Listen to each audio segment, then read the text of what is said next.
Good evening all of you. कैसे हैं आप लोग? सीख रहे हो, समझ रहे हो और आगे बढ़ रहे हो। आज बात करने वाला हूं ऑप्शन बाइंग के ऊपर। ठीक है सर, बहुत दिन से रिक्वेस्ट आ रही थी कि ऑप्शन बाइंग के ऊपर आप कुछ एक सेटअप बताओ या ऑप्शन बाइंग के ऊपर कैसे हमें ट्रेड करना चाहिए। देखो, ऑप्शन बायर जो गलती करते हैं ना, हर एक चीज में आपके साथ आज डिस्कस करने वाला हूँ। फोकस क्या होना चाहिए, वीडियो को बिल्कुल भी स्किप मत करना। चैनल पर नए हो, चैनल को सब्सक्राइब कर दो, बेल आइकन दबा दोगे तो आपसे कोई भी नोटिफिकेशन जो है वो मिस नहीं होगी। ठीक है, वीडियो को अभी लाइक कर देना जिससे मुझे भी लगे कि आप सही में कुछ सीखना चाहते हो। ठीक है सर, अब देखो हमें ऑप्शन बाइंग के अंदर सबसे पहले एक चीज समझ लेनी चाहिए, एक चीज बिल्कुल क्लियर होनी चाहिए कि ऑप्शन बाइंग के अंदर हमारे पास दो चीजें होती है। देखो, ऑप्शन बाइंग ना एक चीज पे नहीं, दो पिलर पे रहती है। देखो, ऑप्शन सेलिंग हो गई, price action based swing trading हो गई, सब चीजें उसमें एक चीज ठीक हो जाएगी तो आपका पैसा बन जाएगा। एक चीज ठीक होने का मतलब क्या कि आपकी डायरेक्शन ठीक हो गई। भाई, आप तुमने ऊपर की ट्रेड ली है ना, मार्केट ऊपर जाना चाहिए, तुम्हारी डायरेक्शन सही थी, मार्केट ऊपर चला गया, तुम्हारा पैसा बन गया। स्विंग ट्रेडिंग वहां पे सफल है। ठीक है, ऑप्शन सेलिंग वहां पे सफल है। लेकिन अगर ऑप्शन बाइंग के अंदर आपकी डायरेक्शन सही हो भी गई, यानी कि हमारा जो एक पिलर है वो डायरेक्शन है, तो ऑब्वियसली सही होनी ही चाहिए। ठीक है, अगर आपकी डायरेक्शन ठीक हो भी गई लेकिन आपकी टाइमिंग ठीक नहीं है तो आपको वहां पर क्या हो जाएगा, लॉस हो जाएगा। मतलब कि मार्केट जो है ऊपर जाना चाहिए, आपने कॉल बाय किया, ठीक है, और मार्केट कॉल ऐसे नहीं जाके मार्केट पहले यूं करता रहा बहुत देर तक, उसके बाद धीरे धीरे slow slow slow slow slow ऐसे करके ऊपर गया, तो क्या हुआ, आपको पैसा बनता हुआ नहीं दिखेगा। ऑप्शन बाइंग में ऑप्शन बाइंग नीड्स आपकी डायरेक्शन ठीक होनी चाहिए, आपकी टाइमिंग भी ठीक होनी चाहिए। दो जो पिलर्स हैं वो ये दोनों हैं। ठीक है, अब ये दोनों पिलर्स हमें सही कैसे होंगे? देखो, मार्केट को अगर आप स्ट्रक्चर को, बेसिक स्ट्रक्चर को अगर समझ गए तो आपके आराम से ये पिलर दोनों सही जगह पे हो सकते हैं। बेसिक स्ट्रक्चर क्या होता है मार्केट का, मार्केट चलती कैसे है, जैसे कि कंसोलिडेशन हुआ बहुत प्यारा सा, फिर मार्केट ने मूव दिया, ठीक है, फिर कंसोलिडेशन हुआ, ठीक है, फिर मार्केट ने एक मूव दिया, फिर कंसोलिडेशन हुआ, फिर मार्केट ने एक नीचे का मूव दिया। ठीक है, ऐसे करके फिर मार्केट में कंसोलिडेशन हुआ, फिर मार्केट ने हुआ। This is the basic structure. ठीक है, आप अगर इस बेसिक स्ट्रक्चर को समझ गए तो आपको ऑप्शन बाइंग में पैसा बनाने से कोई नहीं रोक सकता। और इस बेसिक स्ट्रक्चर को ही समझाऊंगा आज मैं कि कैसे आपको पकड़ना है। ठीक है, हम लोग क्या ऑप्शन बाइंग में क्या कर रहे हैं, सिर्फ आते हैं सुबह उठ के, सुबह देख लिया बार मार्केट 9:15 खुल गया, आपका और मेरा काम क्या हो गया कि बस 9:15 मार्केट खुला है, अब कौन सा ऐसा सस्ता ऑप्शन है, 4 रुपए वाला, 5 रुपए वाला, 10 रुपए वाला, 20 रुपए वाला, जो सीधा डबल हो सकता है। हमारे दिमाग में बस ये चल रहा है कैसे भी करके सर ये 10 वाला 20 हो जाए, 4 वाला 8 हो जाए, ठीक है, 5 वाला 10 हो जाए, ये दिमाग चला के बैठे हुए हैं। कोई चार्ट में देखने में दिमाग नहीं लगा रहा, कोई ये नहीं लगा रहा कि कब ट्रेड डालनी चाहिए, ठीक है, कब हमें सॉरी किस समय हमें ट्रेड को प्लेस करना चाहिए, ठीक है, वो हमें नहीं पता। अगर मैं आपको एक छोटा सा एग्जांपल यहाँ मैंने रखा हुआ है, तो मैं एक छोटे से एग्जांपल से आपसे समझाने की कोशिश करता हूँ। यह हमारा एक कंसोलिडेशन हुआ, ठीक है, रेजिस्टेंस मिल रहा है मार्केट को, रेजिस्टेंस मिल रहा है मार्केट को, रेजिस्टेंस मिल रहा है, ठीक है, फिर क्या हुआ, इस रेजिस्टेंस के बाद यहां पे क्या हुआ, ब्रेकआउट हुआ। ठीक है, आपने देखा मार्केट में ब्रेकआउट हुआ। सबसे पहले तो ध्यान रखना, कोई भी ऑप्शन बाइंग कर रहे हैं, जैसे इस केस में हम देख रहे हैं 23,600 का कॉल ऑप्शन मुझे बाई करना है। ठीक है, सपोज करो 23,600 हमारा एट द मनी चल रहा है, at the money call option मुझे क्या करना है, बाई करना है। तो आपके दिमाग में क्या हुआ कि यार कॉल ऑप्शन कितने का चल रहा है, 100 रुपए का चल रहा है। आप क्या करोगे, सबसे पहले तो उस 100 रुपए को ही बाई कर लोगे। नहीं, कभी भी ऐसे नहीं करना, ठीक है, कभी भी ऐसे बाई नहीं करना। हमें क्या करना होता है, मैं आपको बताऊं मैं क्या करता हूं, मैं अपनी टेक्निक बताऊं। मैं कभी भी एट द मनी को सीधा मार्केट ऑर्डर पे बाई नहीं करता, मैं हमेशा इसको ब्रेकआउट का वेट करता हूं। जैसे कि प्राइस एक्शन पे क्या हुआ, ब्रेकआउट आ गया, ठीक है, यहां पे आपने देखा कि ये एक ब्रेकआउट आपको आता हुआ दिखा, इस ग्रीन कैंडल पे एक ब्रेकआउट आता हुआ दिखा। तो मैं क्या करूंगा, मैं 100 पे नहीं, मैं 105 तक लगा के रखता हूं कि यार 105 पे आएगा तब मैं अपने आप वो खरीदा, मतलब अपने आप खरीदा जाए। ठीक है, तो क्या हुआ, वेट एंड ट्रेड वाला सिस्टम हो गया। क्या हुआ, वेट एंड ट्रेड। ठीक है, ऐसे नहीं कि आप सीधा आपने क्या करा, ऑर्डर डाल दिया और वहां पे काम खत्म, नहीं, वेट एंड ट्रेड मतलब कि आपका ऑर्डर होना चाहिए एग्जीक्यूट। तो 100 पर मैं सीधा जाके नहीं होऊंगा, प्रीमियम्स में भी ब्रेकआउट होना चाहिए। ठीक है, प्रीमियम्स के 100 क्या क्या रेजिस्टेंस बना हुआ है, यहां पे भी रेजिस्टेंस बना हुआ है, प्रीमियम में भी रेजिस्टेंस बना हुआ है। अब प्राइस एक्शन में तो क्या हुआ, ब्रेकआउट हो गया। कई बार प्रीमियम में ब्रेकआउट नहीं होता, तो we will wait for the premium breakout. और प्रीमियम ब्रेकआउट कब हुआ, 105 हुआ, इसका मतलब प्रीमियम में ब्रेकआउट हो गया, 5% बढ़ गया सीधा सीधा भाई। ठीक है, अब मैं देखा कि यार अब मैं इसके अंदर क्या करूंगा, बाइंग करूंगा। ठीक है, अब क्या हुआ, 105 पे आपका मेरा प्रीमियम जो है बाई हो गया। स्टॉप लॉस मैंने लगा दिया कि यार कैंडल के हिसाब से, सपोज करो मेरा इसके नीचे का जो है वो आ गया 90। ठीक है, 90 मेरा स्टॉप लॉस है, इस कैंडल के नीचे, ब्रेकआउट कैंडल के नीचे मैंने स्टॉप लॉस लगा दिया। समझ लेना भैया, थोड़ा सा डीप होगा, प्लीज यहां पे फोकस होना चाहिए आपका। हमने क्या करा, इस ब्रेकआउट पर मेरा प्रीमियम ट्रिगर हो गया।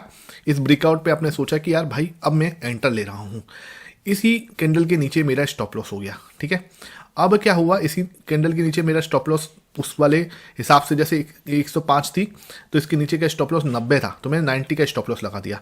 अब क्या करा आपने देखा यहाँ पे मेरा स्टॉप लॉस हिट हुआ है। ठीक है, समझो बात को, ये वापस से पूरा घूम गया, यानी कि मेरा 90 का स्टॉप लॉस हिट हो गया।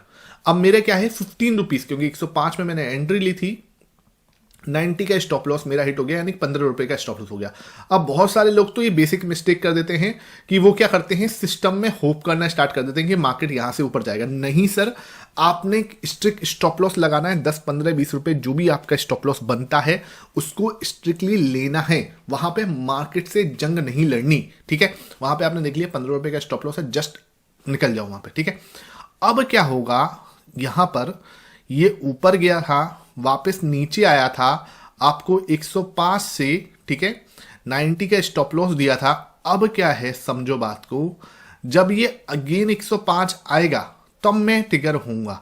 ठीक है, उससे पहले मुझे कोई लेना देना नहीं है। ये 90 चल रहा है, 80 चल रहा है, 70 चल रहा है, 95 चल रहा है, 100 चल रहा है, आई डोंट केयर। ये 105 आएगा, मैं दोबारा से एक्टिव होता हूं, क्योंकि 105 का मतलब क्या, मार्केट नीचे गई फिर वापस ऊपर आई। ठीक है, ब्रेकआउट के बाद मार्केट नीचे गई फिर वापस ऊपर आई। यहां पे क्या हुआ, ये बड़ी ग्रीन कैंडल दिखी, अब अगेन ये प्रीमियम 105 हुआ। ठीक है, मैं अगेन से वहां पे क्या लेता हूं, री एंट्री की बात सोचता हूं। ये दिमाग चलता ही नहीं है किसी का, हमें यहां पे री एंटर होने की सोचना है। बिकॉज क्या है, एक बार हमारा जो ब्रेकआउट है उसका क्या हुआ है, उसका एक बार हमारा रीटेस्टिंग डन हुई है। ब्रेकआउट हुआ, रीटेस्टिंग डन हुई, फिर देखो यहां से क्या रॉकेट बना।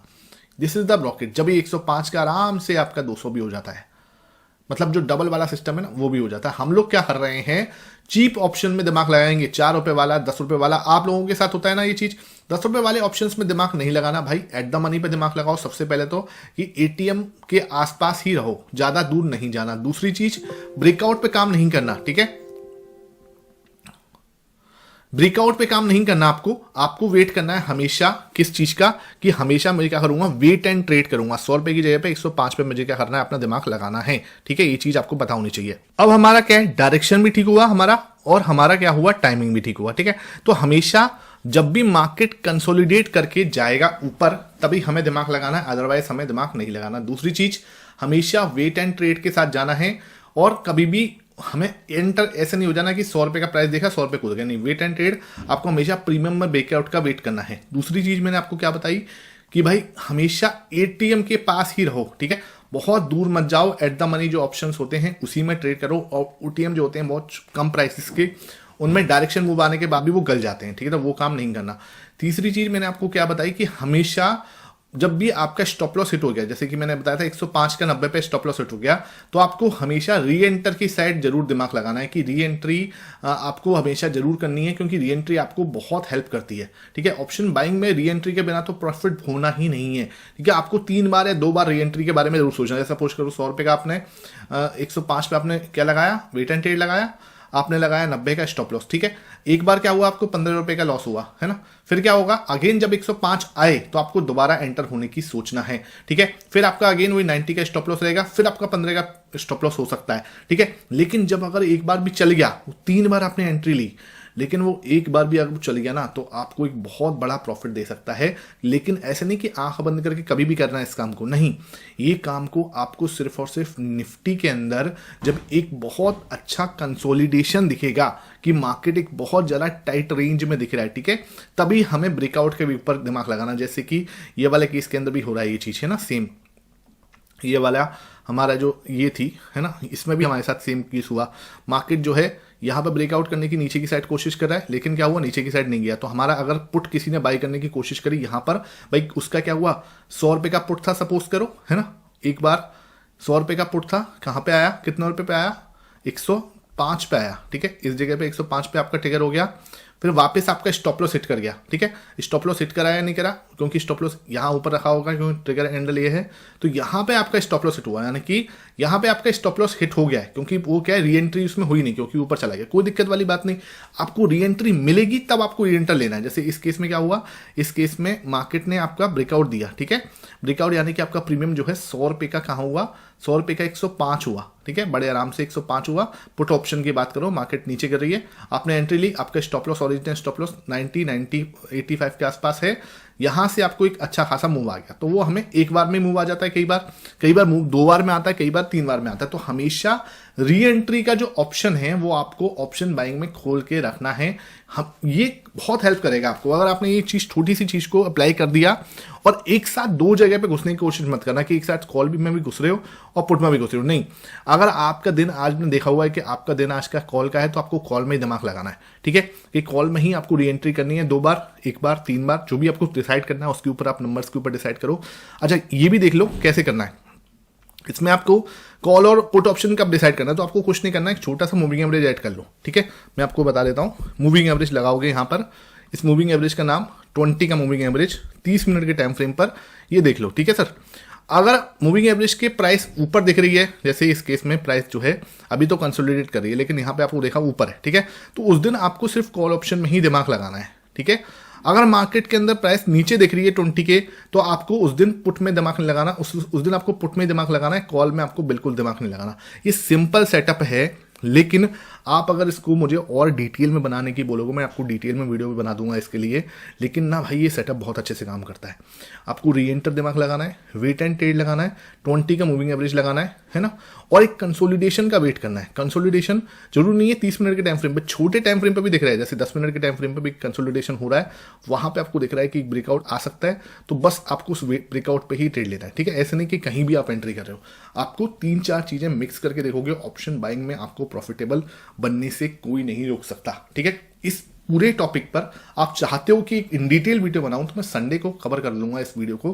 संडे में क्या करेंगे, इस पूरे टॉपिक पे इन डिटेल बहुत सारे एग्जांपल कवर करेंगे। अभी क्या कुछ एग्जांपल मैं चाहता था कवर करूं, लेकिन वीडियो बहुत लंबी हो जाएगी, तो उसका सेंस नहीं है। ये मैं चाह रहा हूं कि एक बार आपको बेसिक समझा दूं, तो इसका पार्ट 1 ये आया है, इसको ऊपर मैं पूरी एक सीरीज ला सकता हूं। अगर आप चाहोगे तो नीचे कमेंट सेक्शन में जरूर बताना, ठीक है। आई होप ये सेशन अच्छा लगा, वीडियो पसंद आ गया, ज्यादा से ज्यादा लाइक एंड शेयर जरूर कर देना। Thank you for watching this session.